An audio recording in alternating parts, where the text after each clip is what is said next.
दोस्तों, अगर आप न्यूज़ को फॉलो कर रहे हो तो सबसे इंपॉर्टेंट न्यूज़ यही है कि हमारी जो करंट गवर्नमेंट है उसके अगेंस्ट नो ट्रस्ट मोशन को एडमिट किया गया है इन लोकसभा। अब इसको हमें समझना बड़ा इंपॉर्टेंट है कि आखिर ये नो कॉन्फिडेंस मोशन क्या है जो हमारी सरकार के अगेंस्ट लाया गया है। देखो, इसको अगर आप समझो तो एक्चुअल में होता क्या है ना, हमारी क्या है, एक पार्लियामेंट्री डेमोक्रेसी। बिल्कुल सर, ये बात आप जानते हैं। अब इस पार्लियामेंट्री डेमोक्रेसी के अंदर एक जो सरकार होती है ना, वो तभी तक पावर में रह सकती है अगर उसके पास क्या हो, उसके पास होने चाहिए नंबर्स। नंबर्स मतलब लोकसभा के अंदर अगर उनके पास लाइक आज के टाइम के ऊपर 273 उनके पास नंबर हो, ठीक है, बेसिकली मेजोरिटी हो उनके अंदर, जो आपका डायरेक्टली इलेक्टेड हाउस होता है। इंडिया में डायरेक्टली इलेक्टेड हाउस कौन सा है? हमारा लोकसभा। ध्यान रखना, राज्यसभा के अंदर लोग डायरेक्टली तो इलेक्ट नहीं होते ना, तो इस वजह से क्या होता है, हम लोग थोड़ी इलेक्ट करके भेजते हैं। तो लोकसभा के अंदर इनको मेजोरिटी होनी चाहिए, तब तक जो सरकार होगी वो पावर में रहेगी। और साथ में अगर आप नोटिस करोगे, हमारा आर्टिकल जो है 75(3) कॉन्स्टिट्यूशन का, वो क्या बोलता है? वो बोलता है कि जो हमारे काउंसिल ऑफ मिनिस्टर्स होते हैं वो कलेक्टिवली किसको रिस्पॉन्सिबल होते हैं? वो रिस्पॉन्सिबल होते हैं लोकसभा को। अगर मान लो हमें ये चेक करना हो कि क्या भैया इनके पास नंबर्स हैं या नहीं है, तो कैसे करेंगे? वो उसके लिए लाया जाता है नो कॉन्फिडेंस मोशन। अब ध्यान में रखना, नो कॉन्फिडेंस मोशन ना हमारे कॉन्स्टिट्यूशन यानी कि संविधान के अंदर नहीं लिखा हुआ। वेरी वेरी इंपॉर्टेंट, संविधान के अंदर नहीं लिखा हुआ। फिर आप लोग सोच रहे होंगे सर, अगर संविधान के अंदर नहीं लिखा हुआ फिर कहाँ लिखा हुआ है? दरअसल में ना लोकसभा के कुछ रूल्स होते हैं, ठीक है, उसमें अगर आप नोटिस करोगे रूल 198, उसके अंदर मेंशन है कि इसका क्या प्रोसीजर होगा। Getting the point? तो पहली बात ये कि सिर्फ लोकसभा में होता है, राज्यसभा में ये चीज नहीं होती है। एंड साथ ही साथ ये संविधान के अंदर नहीं, आपके रूल 198 के अंदर है, क्योंकि council of minister are directly responsible to Lok Sabha. साथ में अगर आप नोटिस करो, अगर इस मोशन को आपको मतलब एडमिट करना है तो कितने मेंबर की सपोर्ट चाहिए होगी? 50 मेंबर्स की। तो यहाँ पर कल यही चीज हुई है, 50 से भी ज्यादा मेंबर्स हमारे जो चेयरमैन साहब, स्पीकर साहब है, उनके पास गए और स्पीकर साहब ने उसको एडमिट कर दिया। अब क्या होगा? अब होगी इस मुद्दे के ऊपर चर्चा। अब हमारे जो संसद है, जो पार्लियामेंट है, बेसिकली लोकसभा है, वहां पर इसके रिगार्डिंग होगी आपकी डिबेट एंड डिस्कशन होगी। फिर अकॉर्डिंगली डिबेट एंड डिस्कशन के बाद होगी उसके ऊपर वोटिंग। अगर वोटिंग के बाद ना ये मोशन पास हो जाता है, मतलब नो कॉन्फिडेंस मोशन पास हो जाता है, इसका मतलब क्या है? हमारी जो सरकार है ना उसके पास नंबर्स नहीं है, ठीक है ना, तो उनको रिजाइन करना पड़ेगा जब उनके पास नंबर्स नहीं होते। अब आप लोग सोच रहे होंगे कि सर सच में ऐसा हो जाएगा क्या कि नो कॉन्फिडेंस मोशन पास हो जाएगा? देखो, द आंसर इज नो। ऐसा नहीं होने वाला, क्योंकि करंट जो गवर्नमेंट है वहां पे बीजेपी हो गया और साथ साथ जो और उनके पास जो पॉलिटिकल पार्टीज हैं उनके पास बहुत अच्छे खासे नंबर्स हैं, तो ये पास तो नहीं होने वाला। तो सरकार को बिल्कुल भी कोई खतरा नहीं है। अब आप लोग सोच रहे होंगे सर, अगर सरकार को खतरा ही नहीं है तो क्यों ऑपोजिशन वाले ये लेकर आए हैं, मतलब what is the reason behind it? देखो, सिंपल सा चीज है, जब मैंने क्या बताया, नो कॉन्फिडेंस मोशन आता है तब होती है डिस्कशन पार्लियामेंट के अंदर, ठीक है ना। अब हुआ क्या है कि हमारी ऑपोजिशन का ये तब मानना है कि बेसिकली जो प्राइम मिनिस्टर है हमारे नरेंद्र मोदी जी, श्री नरेंद्र मोदी जी, उनको मणिपुर के मुद्दे के ऊपर पार्लियामेंट में आकर बयान देना चाहिए। पर अभी तक ऐसा हुआ नहीं है। तो उन्होंने कहा है ऑपोजिशन लीडर्स ने कि हमारी बस एक ही तरीका बचता है कि पार्लियामेंट को, बेसिकली प्राइम मिनिस्टर को हम लोकसभा के अंदर लेकर आए। और वो कैसे लेकर आ रहे हैं? नो कॉन्फिडेंस मोशन के अंदर। अब नो कॉन्फिडेंस मोशन होगा तो हमारे प्राइम मिनिस्टर जी भी आएंगे पार्लियामेंट, वहां पर उनको अपनी बात रखेंगे, उनकी सरकार की बात रखेंगे, एंड साथ ही साथ मणिपुर के मुद्दे के ऊपर भी कुछ बोलेंगे। तो बेसिकली ना ओपोजिशन लीडर के पास एक अपॉर्चुनिटी आ जाएगी कि प्राइम मिनिस्टर को, जो बोलते हैं ना कि कटघरे में खड़ा करना, उनसे ऊपर तीखे सवाल पूछना, वो करने के लिए उन्होंने नो कॉन्फिडेंस मोशन लेकर आए हैं। ऐसा बिल्कुल भी नहीं है कि सरकार को कोई खतरा है। आई होप ये पर्टिकुलर न्यूज आप समझ गए होंगे कि नो ट्रस्ट मोशन या फिर जो नो कॉन्फिडेंस मोशन होता है उसके रिगार्डिंग क्या क्या चीजें हमें पता होनी चाहिए थी। अब मैं पता क्या एक्सपेक्ट करूंगा, ये यूपीएससी 2024 का 14 का क्वेश्चन है, ठीक है ना। ये मुझे इसका आंसर, मुझे हर कोई, आप में से जितने लोग भी सुन रहे हैं इसको, सभी स्टूडेंट्स का मुझे आंसर चाहिए इसका कमेंट सेक्शन के अंदर, इसका एक्चुअल में आंसर, करेक्ट आंसर क्या है। और इतनी नॉलेज के साथ आप आराम से इस क्वेश्चन को सॉल्व कर सकते हो। और उसके साथ ही ये दूसरी न्यूज भी बड़ी इंपॉर्टेंट है। देखो, आज से ना अराउंड 15 दिन पहले, 15 दिन पहले नहीं, हाँ, जुलाई 11 के आसपास मैंने न्यूज के अंदर ना ये ईडी के बारे में डिस्कशन किया था। जिसने नहीं देखा वो जाके देख सकता है इस डिस्कशन को। यहाँ पर पता क्या हुआ था? एक देखो, मिश्रा जी हैं, बेसिकली संजय कुमार मिश्रा जी, ये ना ईडी के चीफ थे, ठीक है, बेसिकली चीफ हैं। और इनको क्या हो रहा था, बार बार हमारी सरकार ना मल्टीपल टाइम्स एक्सटेंशन दिए जा रही थी, मतलब इनका टाइम पीरियड खत्म हो रहा था कि इनका टेन्योर खत्म हो गया, ठीक है ना। फिर सरकार ने क्या कर दिया, सरकार ने इनका टेन्योर और एक्सटेंड कर दिया, फिर खत्म हो गया, फिर एक्सटेंड कर दिया, फिर खत्म हो गया, फिर एक्सटेंड कर दिया। अब देखो ये मुद्दा ना फिर गया सुप्रीम कोर्ट के अंदर कि ये क्या चल रहा है, क्यों एक्सटेंशन दी जा रही है आर्बिट्रेरली हमारी सरकार इनको। तो एक्चुअल में फिर सुप्रीम कोर्ट ने कहा कि नहीं, इनको अपना टेन्योर खत्म करना पड़ेगा, ये तरीका ठीक नहीं है कि ये मन मर्जी के हिसाब से एक्सटेंशन दिए जा रहे हैं। अब ये ऑपोजिशन लीडर्स जो थे, इन्होंने इस पर्टिकुलर सुप्रीम कोर्ट के डिसीजन को काफी इन्होंने तारीफ करी। क्यों तारीफ करी, क्योंकि एक्चुअल में ना थोड़ा ईडी का रोल थोड़ा कंट्रोवर्शियल रहा है पिछले कुछ टाइम्स के अंदर, कि बहुत सारे ना लीडर्स के ऊपर ऐसे ईडी की जो रेड वगैरह हुई है, तो ऑपोजिशन और लीडर्स ने इसको बहुत फेवर किया था इस डिसीजन को सुप्रीम कोर्ट के। वेरएज हमारी सरकार में इन्होंने इस पर्टिकुलर डिसीजन के थोड़ा इनको सही नहीं माना था। तो अब सरकार ने क्या बोला है कि आने वाले दिनों के अंदर अगर आप नोटिस करोगे तो एफएटीएफ के रिगार्डिंग हमें, ठीक है ना, उसका अवेल्युएशन चल रहा है फाइनेंशियल एक्शन टास्क फोर्स का, जो ब्लैक मनी हो गया, मनी लॉन्ड्रिंग हो गया, ठीक है ना, इन सभी चीज़ों के ऊपर देखती है, बेसिकली मनी लॉन्ड्रिंग या टेरर फाइनेंसिंग के ऊपर देखती है। तो उसको हम कैसे टैकल करें, तो उसके लिए हमें संजय कुमार मिश्रा जी को चाहिए कि वो ईडी चीफ बने रहें। तो अभी मुद्दा चल रहा है, ठीक है ना, बट ओवरऑल आपको ईडी हो गया और बाकी ये चीज़ें पता होनी चाहिए जो मैंने आपको पिछले लेक्चर्स के अंदर डिस्कस करी भी हैं। ठीक है, तो इंडियन एक्सप्रेस में भी कुछ इंपॉर्टेंट न्यूज़ है, इन सभी को आज हम डिस्कस करेंगे। डेट है 27 जुलाई और आपका स्वागत है प्रीलिम बूस्टर न्यूज़ डिस्कशन के अंदर। कुछ स्टूडेंट्स मेरे से पूछे सर इसकी पीडीएफ कहाँ से मिलेगी। देखो ये है हमारा Telegram channel PW only IAS official, इसके अंदर जाके आप इसकी पीडीएफ को आराम से डाउनलोड कर सकते हो और भी बहुत सारा इंपॉर्टेंट कंटेंट आपको यहाँ पे इस पर्टिकुलर टेलीग्राम चैनल पे मिल जाएगा। आगे चलते हैं, डिस्कशन कर लेते हैं व्हाइट लेबल एटीएम के बारे में। अब आप लोग सोच रहे होंगे सर हमने तो एटीएम सुना है, ये व्हाइट लेबल एटीएम क्या होता है। मैं आपको ना एग्जांपल से समझाता हूँ। क्या कभी आपने ऐसा एटीएम देखा है, जैसे यहाँ पे क्या लिखा है, टाटा प्रोडक्ट इंडी कैश, या फिर यहाँ जैसे लिखा है हिताची एटीएम। अब ये सर ये बैंक थोड़ी है, हिताची कोई बैंक थोड़ी है, या फिर ये टाटा कोई बैंक थोड़ी है। तो यहाँ पर व्हाइट लेबल एटीएम के अंदर पता क्या होता है, एटीएम कौन ऑपरेट करता है, एटीएम ऑपरेट किया जाता है bye non banking entities. Non banking का मतलब जो बैंक नहीं है, बेसिकली ये नॉन बैंकिंग एंटिटीज हुई ना ये वाली, तो इनके द्वारा एटीएम जब ऑपरेट किया जाता है तब उसको बोलते हैं व्हाइट लेबल एटीएम। अब आप लोग सोचेंगे चलो सर ठीक है, ये हिताची हो गया या जो भी इंडी कैश है ये लोग कर रहे हैं, पर इनके पास सर पैसा कहाँ से आएगा, कहाँ से पैसा आ रहा है इनके पास, कोई पैसा तो डालेगा एटीएम के अंदर। बिल्कुल सही बात है। देखो इनका ना कोई स्पॉन्सर बैंक होता है, ये स्पॉन्सर बैंक एक भी हो सकता है, एक से ज्यादा भी हो सकते हैं, तो वो कहीं ना कहीं इनको हेल्प करते हैं इसके रिगार्डिंग। बेसिकली आप समझने की कोशिश करो, जो बैंक है ना वो हर जगह पे अपना एटीएम नहीं खोल सकता, मतलब हर every part of the country, मान लो कि पहाड़ों के ऊपर हो गया, कि बहुत दूर दराज के एरियाज के अंदर हो गया, वहां पर ये सारी चीजें बैंक के लिए, हर बैंक के लिए पॉसिबल नहीं है। तो वो क्या करते हैं, वो नॉन बैंकिंग एंटिटीज वहां पे आ जाती हैं, वो कस्टमर सर्विस को प्रोवाइड करती हैं। इस तरह से ये चीजें व्हाइट लेवल एटीएम इस तरह से है, ठीक है ना। देखो आप खुद सोचो कि गांव वगैरह में ना एक बैंक के लिए शायद एटीएम लगाना बहुत मुश्किल हो जाएगा, पर ये नॉन बैंकिंग एटीएम कर सकती हैं इस तरह का काम। तो इसी को बोलते हैं व्हाइट लेबल एटीएम। तो टीयर 3 से टीयर 6 जो सेंटर्स हैं, वहां पर एटीएम एक्सेसिबिलिटी को इंप्रूव करने के अंदर इन्हीं व्हाइट लेबल एटीएम्स का बहुत इंपॉर्टेंट रोल होने वाला है। तो हमारे जो कंपनीज एक्ट 1956 है उसके अंतर्गत जो नॉन बैंकिंग एंटिटीज इनकॉर्पोरेटेड हैं वो व्हाइट लेबल एटीएम यहाँ पे ऑपरेट कर सकती हैं। अब नोटिस करना, यहाँ पर सिर्फ पैसा ही नहीं और भी बहुत सारी चीजें हैं। आपको बिल पेमेंट करना हो, कैश डिपॉजिट करना हो, वो भी हो जाएगा, मोबाइल रिचार्ज करना हो गया, एनर्जी बिल पेमेंट, वो सारी चीजें भी हो जाती हैं, ठीक है ना।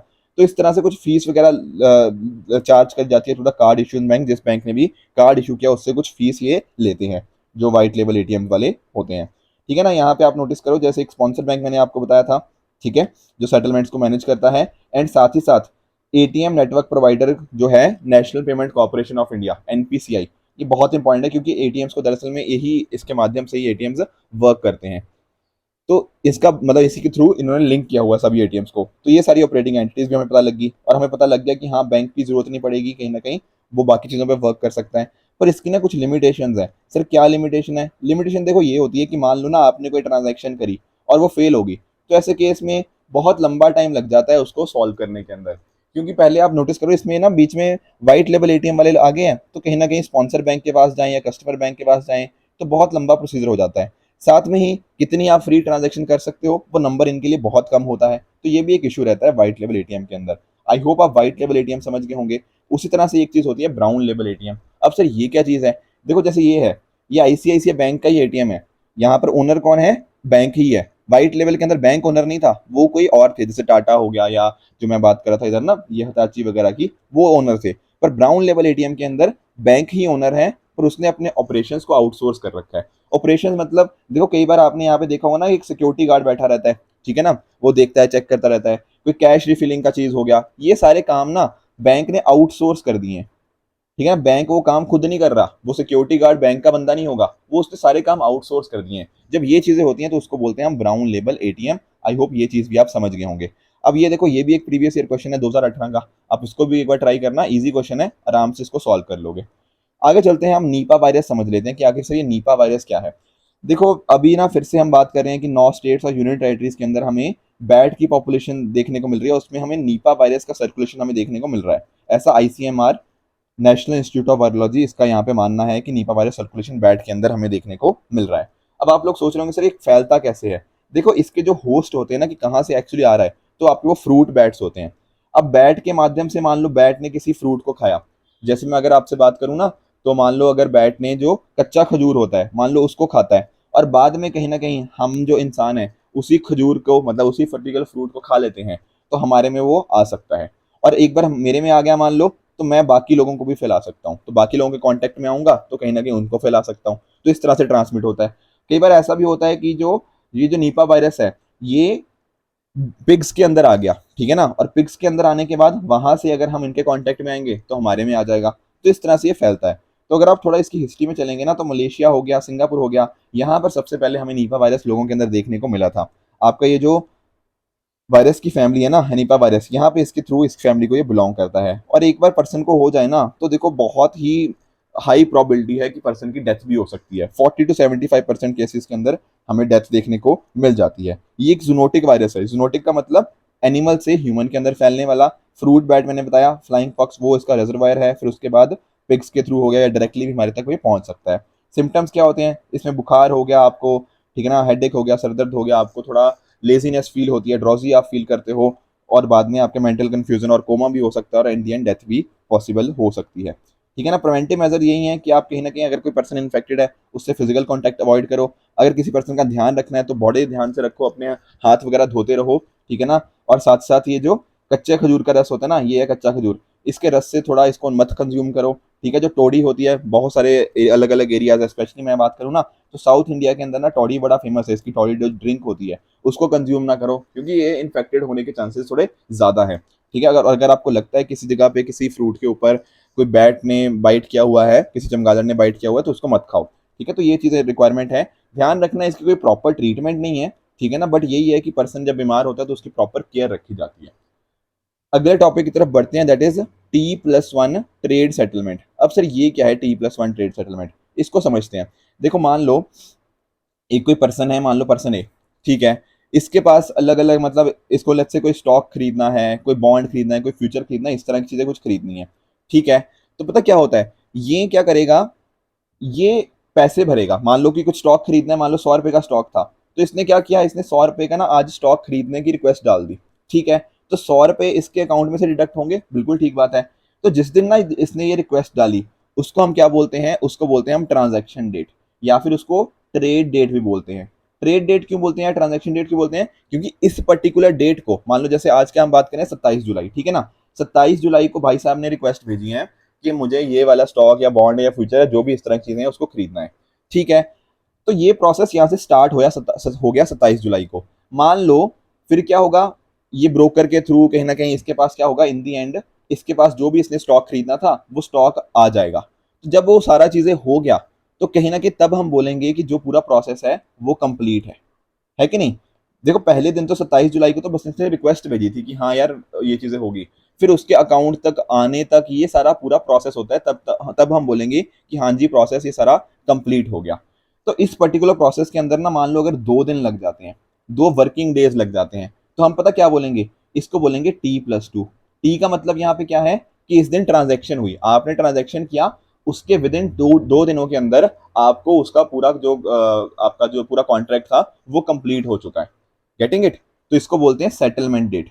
एक थी आपकी ट्रांजैक्शन डेट या ट्रेड डेट, जब आपने उस प्रोसेस को स्टार्ट किया, और जब मान लो वो जो प्रोसेस है वो कंप्लीट हो गया, जिसके पास पैसे पहुंच रहे थे और जिसके पास कहीं ना कहीं शेयर्स पहुंच रहे थे, वो सारे सर पर्टिकुलर पर्सन के पास पहुंच चुके हैं, तब उसको बोलेंगे सेटलमेंट डेट। इसी तरह से हो सकता है आप अपने शेयर्स बेचना चाहते हो, तो जिस दिन आपने बेचने के लिए डाला और इन दी एंड आपके अकाउंट में वो पैसे मिल गए, उसको बोलेंगे सेटलमेंट। तो ट्रांजैक्शन मतलब जब आप ट्रांजैक्शन डेट मतलब जब आपने ट्रांजैक्शन स्टार्ट किया, सेटलमेंट डेट मतलब जब वो प्रोसेस कंप्लीट हो गया। अब पता क्या होता था, इंडिया में चलता था T+2, यानी कि ट्रांजैक्शन के विद इन 2 दिनों के अंदर ना आपकी जो सेटलमेंट थी वो कंप्लीट हो जाती थी। अब हम मूव कर रहे हैं T+1 की तरफ, तो सेबी ने इस सेटलमेंट साइकिल को छोटा कर दिया। अब हम T+1 की तरफ मूव करेंगे, यानी कि आपने जब भी मान लो किसी इन्वेस्टर ने सिक्योरिटीज को सेल किया, तो जो पैसा होगा ना वो 24 घंटे के अंदर अंदर उसके अकाउंट में आ जाएगा। तो कोई आपसे पूछे T+1 क्या है, T+2 क्या है, आई होप आप समझ गए होंगे। एक कभी सर अगर मान लो हमें T+0 पूछे, इसका मतलब यही है कि मान लो जैसे ही आपने अपने शेयर्स को सेल किया, आपके पास उसी टाइम के ऊपर पैसा आपके अकाउंट में आ जाएगा। This is T+0 settlement. तो क्या सर इंडिया पहली कंट्री है जो T+1 के ऊपर हुई है? नहीं, इंडिया चाइना के बाद दूसरी ऐसी कंट्री है। इससे क्या होगा ना, ऑपरेशनल एफिशिएंसी बढ़ेगी। आपने देखो इतने सारे लोग आजकल ना ट्रेडिंग वगैरह करते हैं, बाकी चीजें करते हैं, तो अगर इनके बीच में टाइम गैप होगा ना तो एफिशिएंसी नहीं रहती, ठीक है ना, आपके पास फंड्स वगैरह आराम से आ पाएंगे। ये सारी चीजें देखने को मिलती है। ट्रेड सेटलमेंट क्या होता है वो तो मैंने आपको समझा ही दिया, किस तरह से आपका ट्रेड हो गया, जो ट्रांजैक्शन डेट हो गया और साथ साथ जो सेटलमेंट डेट हो गया, उसके बीच जो लैग होता है उसी को हम बोलते हैं। ठीक है, अगला हमारा टॉपिक है Pacific islands capture India strategic focus. देखो इंडिया ना एक कॉपरेशन यहाँ पे करने की कोशिश कर रहा है फ्रांस और ऑस्ट्रेलिया के अंदर। कहाँ पर? ये पैसिफिक आइलैंड्स के अंदर। देखो ये ना एरिया थोड़ा हमारे लिए इंपॉर्टेंट हो जाता है। क्यों सर इंपॉर्टेंट क्यों हो जाता है? क्योंकि देखो हमारे जो प्रधानमंत्री जी हैं अभी कुछ ही टाइम पहले ना यहाँ पर गए थे, पपुआ न्यू गिनी। ठीक है, मैं थोड़ा और आपको बताता हूँ। यहाँ पर गए थे पपुआ न्यू गिनी के अंदर। तो ये वाला एरिया थोड़ा इंपॉर्टेंट हो जाता है। एक्चुअल में ये जो पर्टिकुलर एरिया है ना, ये 3 तरह के आइलैंड्स के अंदर डिवाइडेड है। एक आपको यहाँ पे माइक्रोनेशिया देखने को मिल जाएगा, यहाँ पर आपको मेलेनेशिया देखने को मिल जाएगा, और ये है आपका पॉलिनेशिया। ये 3 तरह के ग्रुपिंग्स हमें यहाँ पे पैसिफिक ओशन के अंदर देखने को मिल जाती हैं। एक एक करके समझते हैं। पहले समझते हैं ये वाले आ रही है मेलेनेशिया वाला। अगर हम देखें ना मेलेनेशिया के अंदर, तो कुछ बड़ी इंपॉर्टेंट लोकेशंस हैं सर। कौन कौन सी कंट्रीज? जैसे पहले तो पपुआ न्यू गिनी को ही देखो। ठीक है ना, यहाँ पर हम अगर हम बात करें, हमारे प्रधानमंत्री जी यहाँ पर भी गए थे, ये रहा ना पोर्ट मोरेस्बी। ठीक है, मैंने आपको पढ़ाया भी था, यहाँ पर जाकर आए हैं। ठीक है, तो ये इंपॉर्टेंट हो गया। आपको ध्यान रखना है कि पपुआ न्यू गिनी कहाँ पर आता है? मेलिनेशिया एंड पैसिफिक आइलैंड्स के अंदर। साथ में यहाँ पर न्यू सेलेडोनिया, ठीक है, ये फ्रांस के कंट्रोल के अंदर है। यहाँ पर आपको फिजी देखने को मिल जाएगा, एंड लास्टली यहाँ पर आपको सोलोमन आइलैंड्स। तो ये सारी लोकेशंस आपको पता होनी चाहिए। यहाँ पर ना जो न्यू गिनी है, ये पूरा इसको बोलते हैं न्यू गिनी। तो ये न्यू गिनी जो है ना, ये डिवाइडेड है किसके बीच में? पपुआ न्यू गिनी एंड साथ साथ इंडोनेशिया के बीच में। तो सर मेलानेशिया तो चलो समझ आ गया। उसी तरह से एक है आपका माइक्रोनेशिया। अब ध्यान दो, ये माइक्रोनेशिया इसके नॉर्दर्न साइड में था मेलानेशिया के। और माइक्रो का मतलब क्या होता है? माइक्रो मतलब होता है सर छोटा। अगर हम बात करें ना, तो माइक्रोनेशिया में क्या है, जो आइलैंड्स है बहुत ही छोटे साइज के हैं, कोई बहुत बड़ा आइलैंड नहीं है यहाँ पे। एक एक स्क्वायर माइल हो गया, इतने छोटे छोटे एरिया वाले यहाँ पे हमें देखने को मिल जाते हैं, और ज्यादातर मतलब सी लेवल के नीचे भी हैं। ठीक है ना, और यहाँ पर जो आइलैंड्स हैं वो वोल्केनिक ओरिजिन के हमें देखने को मिल जाते हैं। उसी तरह से तीसरा पार्ट है पॉलिनेशिया। अब पॉलिनेशिया सबसे बड़ा वाला पार्ट था, ये देखो, ये देखो पॉलिनेशिया, ये पूरा यहाँ बड़ा वाला पार्ट था। तो ये थोड़ा हमारे लिए इंपॉर्टेंट और भी ज्यादा हो जाता है। यहाँ पर भी अगर आप थोड़ा आप नोटिस करोगे, ठीक है, ये वाले एरिया के अंदर यहाँ पर आपको पिटकिन आइलैंड्स आपको देखने को मिल जाएंगे बिल्कुल ईस्टर्न साइड के अंदर। उसी तरह से यहाँ पर हवाइन आइलैंड्स आपको देखने को मिल जाएंगे, आपको जो नदन वाली साइड के ऊपर। तो ये कुछ इंपॉर्टेंट लोकेशंस हैं जो हमें यहाँ पे पता होनी चाहिए। थोड़ा अगर हम और देखें, तो यहाँ पर ना पॉलिनेशियन कल्चर के लोगों ने बहुत इंपॉर्टेंट रोल प्ले किया है। फिशिंग हो गया, फार्मिंग हो गया, सीज को अंडरस्टैंड करने के अंदर। एंड साथ में अगर आप नोटिस करोगे, तो यहाँ पर इन्होंने मैप्स वगैरह काफ़ी क्रिएट करे थे, जिसके बेसिस के ऊपर आप ओपन सीज के अंदर आराम से जा सकते हो। तो मैप्स को कनेक्ट करने के अंदर, डिफरेंट सीज को कनेक्ट करने के अंदर इन सभी का बहुत ही इंपॉर्टेंट रोल रहा है। ठीक है, आई होप आप पैसिफिक आइलैंड्स के बारे में और उनके क्वेश्चन के बारे में समझ गए होंगे। ध्यान रखिएगा माइक्रोनेशिया, मेलानेशिया एंड पॉलिनेशिया के बारे में। बाकी सारी चीज़ें आई एम वेरी श्योर आपने ज्योग्राफी के अंदर पढ़ी भी होंगी।